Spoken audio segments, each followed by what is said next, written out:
एक गांव में दो दोस्त रहते थे। एक का नाम मोहन और दूसरे का नाम सोहन। दोनों में बहुत ही गहरी मित्रता थी। मोहन बहुत ही धार्मिक व्यक्ति था।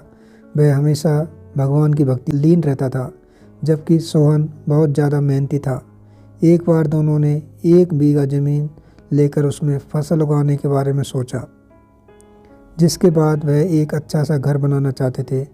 इसके बाद दोनों दोस्तों ने खेत खरीद लिया। सोहन दिन रात खेत में मेहनत करता और मोहन मंदिर में बैठकर फसल अच्छी होने के लिए भगवान से प्रार्थना किया करता था। इसी तरह समय बीतता गया और कुछ दिन बाद फसल पक गई। फसल पकने के बाद उसकी कटाई करके उसे बाज़ार में जाकर बेच दिया। इसके बाद उन्हें अच्छा पैसा मिला। इस पर मोहन ने कहा कि इसमें मेरा हिस्सा ज़्यादा है, क्योंकि मैंने दिन रात एक करके खेत को खाद पानी देकर फसल उगाई है। लेकिन यह बात सुनकर मोहन गुस्सा हो जाता है और कहने लगता है कि धन का ज़्यादा हिस्सा मुझे मिलना चाहिए, क्योंकि मैंने अपने खेत में अच्छी फसल होने के लिए भगवान से प्रार्थना की थी और जब तक भगवान की मर्जी ना हो तब तक कोई भी कुछ नहीं कर सकता। दोनों इसी बात को लड़ने लगे। यह बात गांव के मुखिया तक पहुंच गई। गांव के मुखिया ने सारी बात सुनने के बाद एक फैसला किया।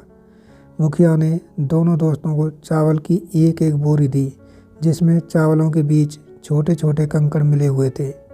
मुखिया ने कहा, इस चावल की बोरियों को घर ले जाओ और इसमें से सुबह तक चावल और कंकड़ अलग अलग करके लेकर आओ। फिर मैं सुबह फैसला करूंगा कि फसल का ज़्यादा धन किसको मिलना चाहिए। दोनों अपनी अपनी चावलों की बोरी लेकर घर चले गए। सोहन अपने चावलों की बोरी को खोलकर उसमें से कंकड़ अलग अलग करने में लग गया।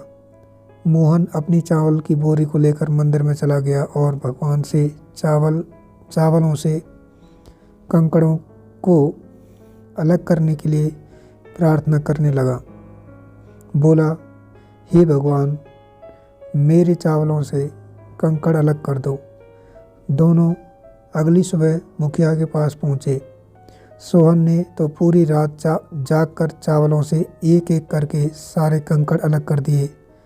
इस पर मुखिया बहुत खुश हुआ और सोहन ने अपनी बोरी मंदिर से ले जाकर ऐसी की ऐसी मुखिया के सामने रख दी और मुखिया से बोला, आप बोरी खोलकर देख लीजिए। मुझे भगवान पर पूरा विश्वास है कि इस चावल की बोरी से सारे कंकड़ निकल चुके होंगे। लेकिन जब मुखिया ने चावलों की बोरी खुलवाई तो देखा सारे कंकड़ चावलों के बीच ही मौजूद थे। मुखिया ने मोहन को समझाते हुए कहा कि भगवान भी हमारी मदद जब ही करते हैं जब हम अपनी तरफ से मेहनत करते हैं। ये बात समझाते हुए मुखिया ने फसल का ज़्यादा धन सोहन को दे दिया। इसके बाद मोहन भी सोहन के साथ खेत में मन लगाकर मेहनत करने लगा। इस बार इनके खेत में और भी ज़्यादा अच्छी फसल हुई। तो दोस्तों, ये कहानी कैसी लगी? और इस अब नंबर आता है मोरल ऑफ द स्टोरी।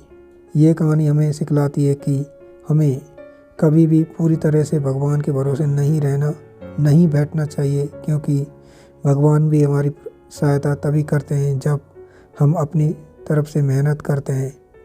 तो दोस्तों, ये कहानी आपको कैसी लगी ज़रूर बताएं और आपसे रिक्वेस्ट है कि आपने हमारे चैनल को सब्सक्राइब नहीं किया है तो प्लीज़ चैनल सब्सक्राइब कर दें और वीडियो को लाइक करें और अपने दोस्तों के साथ शेयर करें। धन्यवाद दोस्तों। जय हिंद, जय भारत।